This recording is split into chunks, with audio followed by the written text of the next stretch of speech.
Derek Martin masuk ke kantor polisi di Brighton, selatan London, dan mengucapkan 4 kata yang mengguncang komunitas.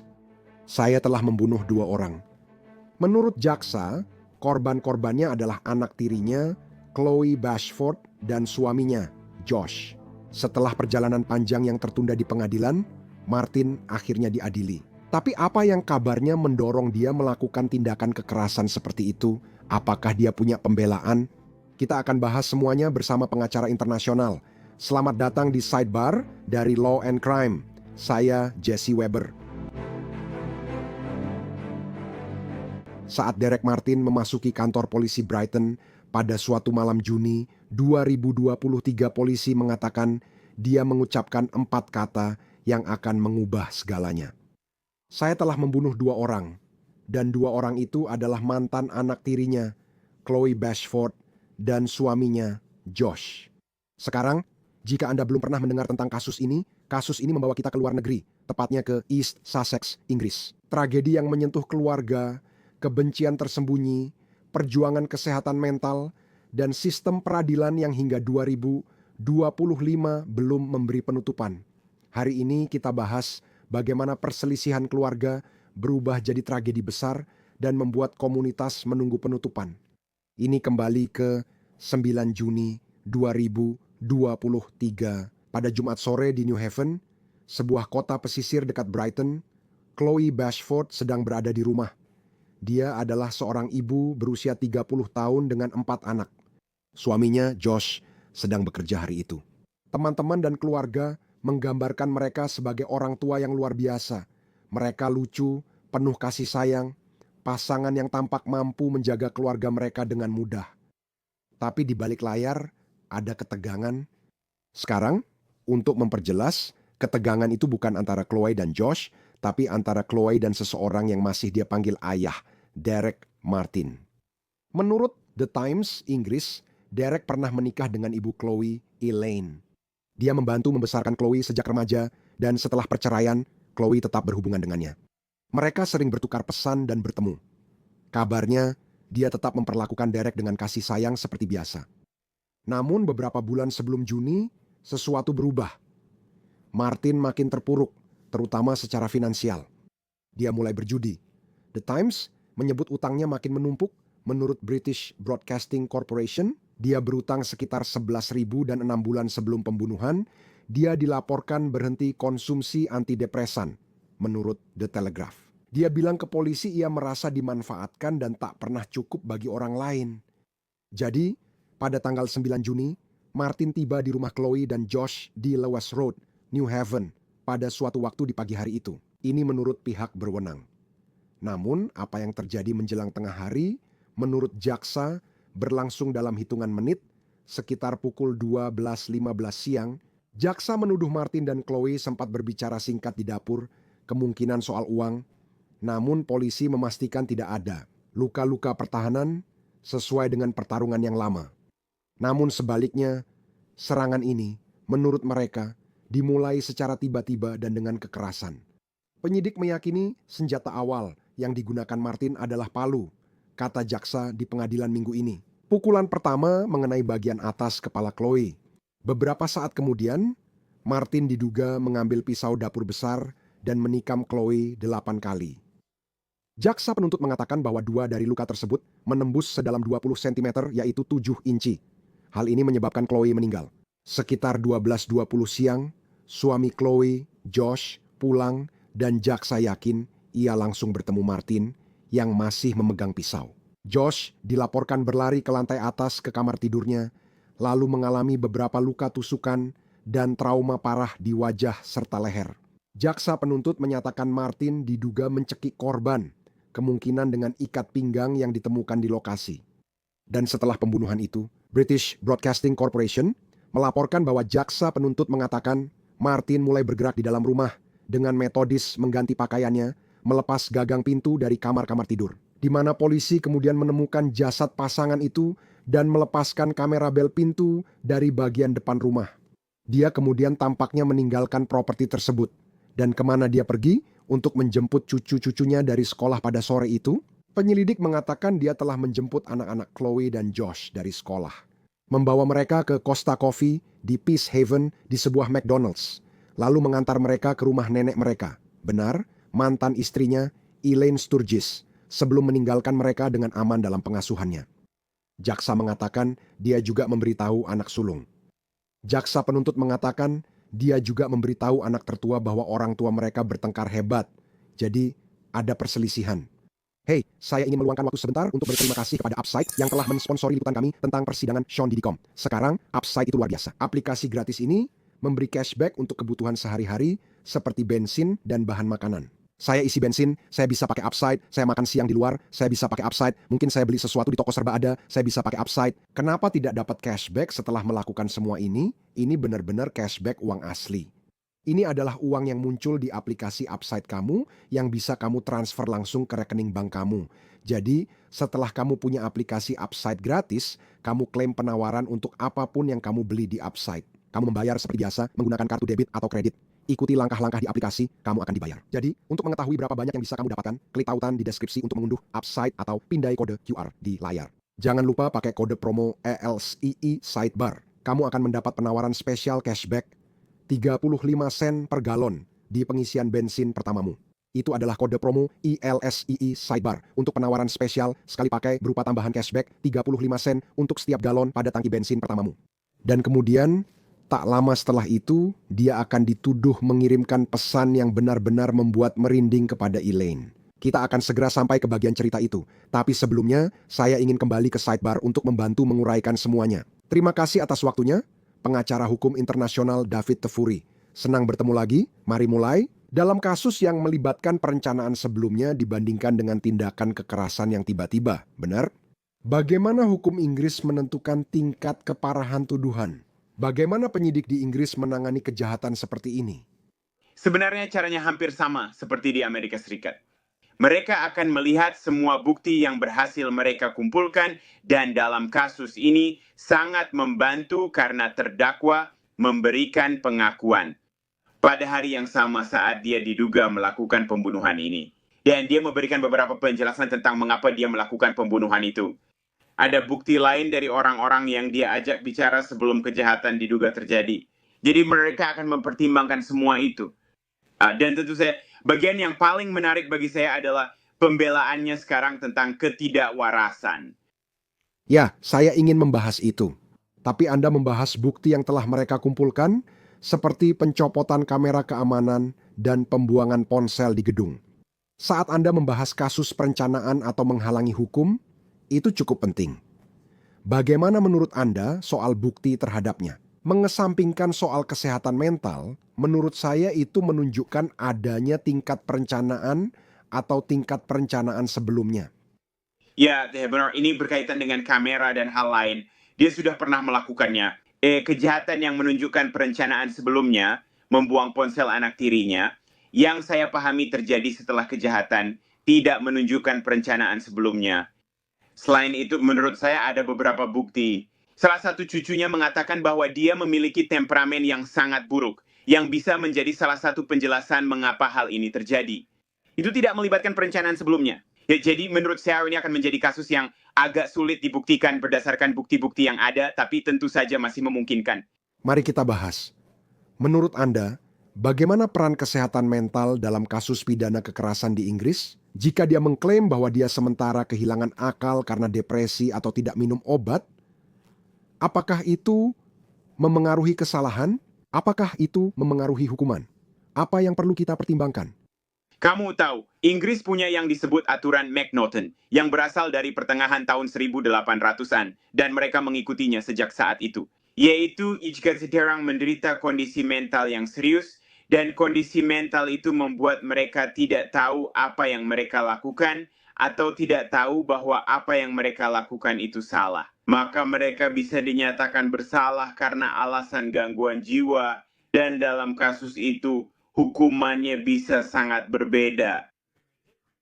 Inggris juga memiliki konsep yang sedikit berbeda, yaitu kapasitas berkurang akibat masalah mental. Dan itu bisa digunakan untuk mengurangi dakwaan, tetapi tidak membuat terdakwa dinyatakan tidak bersalah karena alasan gangguan jiwa. Kita akan membahas lebih banyak aspek dari kasus ini. Menurutmu, apakah itu berlaku di sini dari apa yang sudah kamu lihat? Ternyata dia memang pernah depresi. Dia sedang mengonsumsi obat untuk depresinya. Dan dia berhenti minum obat itu sekitar 6 bulan sebelum dugaan kejahatan terjadi. Nah, itulah fakta-fakta yang kemungkinan besar akan dia gunakan, tergantung pada pendapat para ahli. Saya rasa dia harus memiliki 2 psikolog atau psikiater untuk bertindak sebagai ahli dan memberikan pendapat mereka apakah dia mengalami gangguan jiwa pada saat kejahatan itu terjadi. Dan itu akan menjadi bagian yang penting. Jelas di sini di Amerika Serikat dan di Inggris, ada banyak kontroversi seputar pembelaan seperti ini. Jadi pengadilan harus menyadari hal itu. Karena hal ini sudah mendapat banyak perhatian media. Izinkan saya memberitahu Anda apa yang menurut saya bisa memperumitnya. Saya sudah sebutkan sebelumnya, sekarang akan saya bahas. Jadi, beberapa saat setelah mengantar anak-anak ke rumah Elaine, Martin diyakini telah mengirim pesan ini kepadanya menurut kutipan dari British Broadcasting Corporation. Elaine, aku sangat menyesal dan tidak percaya dengan apa yang kulakukan. Aku tahu semua orang, terutama anak laki-laki, membenciku. Aku juga membenci diriku sendiri dan tolong jaga anak-anak dengan sangat baik. Dia kemudian dikabarkan membuka kunci ponsel Chloe, membaca pesan dari putrinya dan kemudian membalas pesan gadis ini menggunakan ponselnya sendiri dengan mengatakan, "Ibu bilang, tidak hari ini." David, apa yang kamu rasakan dari itu? Bagaimana menurutmu? Setelah semua yang terjadi, kita baru bahas kesehatan mental dan kemungkinan pembelaan dengan alasan itu, menurut saya ini bisa jadi masalah. Saya benar-benar setuju denganmu. Saya sudah membaca pesan yang dia kirimkan ke mantan istrinya itu berkali-kali. Memang agak canggung dan agak aneh, tapi itu tidak menunjukkan seseorang yang tampaknya tidak waras. Itu tidak menunjukkan seseorang yang tidak mengerti apa yang telah dia lakukan dan tidak mengerti bahwa itu salah. Bahkan, kamu tahu, dia bilang maaf, jadi dia meminta maaf atas hal itu pada hari yang sama saat kejadian itu terjadi. Jadi, nah itu bisa menjadi bukti yang sangat merugikan untuk klaimnya bahwa dia tidak waras pada hari itu. Ini akan diterima. Sejauh yang kamu tahu, Ya, saya rasa begitu. Saya tidak melihat alasan mengapa itu tidak bisa diterima. Kamu tahu dia akan bisa bersaksi tentang itu. Dan ya itu kamu tahu ada. Mereka memiliki buktinya yang akan diajukan. Dan kemudian kamu tahu juga itu kamu tahu ada di sistem kita. Itu tidak akan menjadi desas-desus. jadi untuk kalian yang mungkin berkata, kamu tahu, saya tidak tahu. Pesan-pesan itu memang ambigu, tapi apakah itu benar-benar pengakuan? Ini masalah lain. Tidak lama setelah diduga mengirim pesan-pesan itu, dia tampaknya masuk ke kantor polisi Brighton dan mengaku dilaporkan secara langsung mengatakan kepada mereka, "Saya sudah membunuh 2 orang sekarang." Martin ditangkap di kantor polisi tanpa insiden dan diawasi semalaman. Menurut The Times, saat wawancara dia bilang pada detektif kehilangan kendali dan tidak berniat membunuh mereka. Tapi kutipannya, dia benar-benar kehilangan kendali. Pada 10 Juni 2023, Martin resmi didakwa 2 tuduhan pembunuhan. Sekarang, David, di Amerika, saat seseorang dituduh mengaku, pengacara pembela pertama-tama memeriksa apakah pengakuan itu dipaksa. Benarkah? Sudahkah hak-haknya dibacakan? Bagaimana keadaannya? Apa yang dikatakan? Apakah itu hal yang sama yang kita bicarakan di Inggris atau kamu tahu apakah kita sedang membicarakan hal itu sekarang? Ini terlihat seperti pengakuan yang cukup jelas dan langsung. Ini akan sangat sulit bagi pihak pembela. Itu bisa menjadi masalah di Inggris, tapi fakta-fakta bahkan di sini di Amerika Serikat menunjukkan bahwa ini bukan paksaan. Dia secara sukarela memutuskan untuk menyerahkan diri. Dia memberitahu mantan istrinya bahwa dia akan melakukannya dan dia pergi dengan membawa pengakuan untuk diberikan. Dia tidak, maksud saya, ini bukan kamu tahu interogasi paksa yang menghasilkan pengakuan ini. Karena alasan-alasan itu dan saya rasa pengacara pembelanya akan sulit membebaskannya atau membatalkannya. Kamu tahu? Dikecualikan. Sekarang, gagasan bahwa jika dia mengakui ini, lalu mengapa kita mempercayai semua yang dia katakan? Jika tidak direncanakan, belum tentu sudah dipikirkan kan? Pikirannya mungkin terpusat pada uang, bahwa dia dan Chloe sempat bertengkar sebelum dia diduga membunuhnya. Menurut Anda, apakah pertengkaran bisa dianggap provokasi? Bisakah itu jadi cara mengurangi dakwaan pembunuhan di Inggris? Misal tindakan spontan karena emosi sesaat? Ya, saya rasa tindakan spontan karena emosi sesaat akan menghilangkan unsur perencanaan. Ketiga, pengadilan percaya bahwa Anda tahu, bertindak secara tiba-tiba dan sebagai akibat dari emosinya karena emosi sesaat. Namun saya akan mengatakan bahwa pembelaan itu akan jauh lebih sulit dilakukan untuk orang kedua. Dia membunuh, karena setelah dia membunuh anak tirinya, dia menunggu suaminya dan menyerangnya ketika dia masuk ke dalam rumah. Itu terdengar lebih seperti pembunuhan berencana, dan saya tidak yakin bagaimana dia melakukannya. Anda menghindari temuan pembunuhan berencana, mengingat fakta-fakta tersebut. Ya, dan kita juga tahu, menurut The Times Inggris, bahwa Martin telah meminjamkan sekitar $800 kepada Chloe, itu dalam mata uang Amerika, yang telah dia cicil secara bertahap. British Broadcasting Corporation melaporkan Martin menghadapi hampir 11.000 utang, sebagian besar akibat perjudian. Saat Chloe meninggal, utangnya dilaporkan tinggal sekitar $200. Menurut Daily Mail, Martin telah meminjamkan uang kepada Chloe dan Josh selama bertahun-tahun. 1.000 pound untuk mobil, 600 pound untuk tagihan, 1.500 untuk keluarga. Kamu bertanya-tanya, apakah itu bisa berpengaruh pada kasus ini? Apakah itu bisa berpengaruh pada kasus ini? Apakah seorang pengacara pembela, David, bisa berargumen bahwa perselisihan keuangan ini berperan dalam kasus ini dengan cara tertentu? Kita sudah membahasnya, tapi saat saya sebut angka-angka itu bisa jadi bagian cerita yang lebih besar. Saya rasa itu jelas merupakan bagian dari motif yang akan coba dibuktikan oleh jaksa, dan itu jelas tidak membuat dia terlihat baik. Jelas kamu nggak bisa menggunakan kekerasan untuk menagih utang apapun. Tapi ini adalah utang yang sangat kecil, jenis pinjaman uang yang biasa terjadi di antara anggota keluarga. Itu cukup wajar di masyarakat kita. Jadi untuk dia marah hanya karena dia berutang sejumlah uang yang cukup kecil, $200, dan menjadikan itu sebagai alasan atau dasar baginya untuk menyerang dan membunuhnya, itu benar-benar keterlaluan. Dan saya sebutkan sebelumnya bahwa Martin dikabarkan telah berhenti mengonsumsi obat antidepresan beberapa bulan sebelum tragedi itu. Saya televisi melaporkan bahwa dalam beberapa wawancara dengan psikiater, Martin diyakini menderita gangguan depresi. Meskipun media melaporkan bahwa pendapat mereka berbeda-beda tentang apakah gangguan tersebut benar-benar cukup parah untuk membebaskannya dari tanggung jawab. Dan David, sepertinya kamu sudah bilang ini. Menurutmu intinya apa? Pertarungan para ahli? Saya rasa begitu. Ini akan menjadi pertarungan para ahli. Dan kalau dia punya ahli-ahli yang benar-benar bagus, yang punya banyak pengalaman dalam mendiagnosis orang dengan gangguan mental yang serius, kamu tahu. Dan mereka, kamu tahu, mampu membuktikan itu. Berdasarkan diskusi mereka dengannya dan berdasarkan rekam medisnya, maka itu bisa memberinya dasar yang lebih kuat untuk mengajukan pembelaan tidak waras. Jadi, Martin saat ini sedang diadili di Brighton.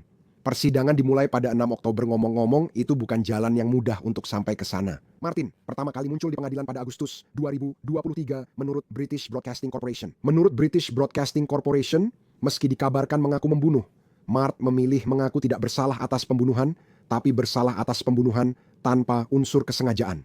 Pengadilan menahannya sebelum persidangan yang awalnya dijadwalkan November 2023. Sejak saat itu, persidangan telah ditunda sebanyak 5 kali. Data Kementerian Kehakiman yang dikaji British Broadcasting Corporation menunjukkan ada 75.000 kasus pengadilan mahkota yang menunggu sidang.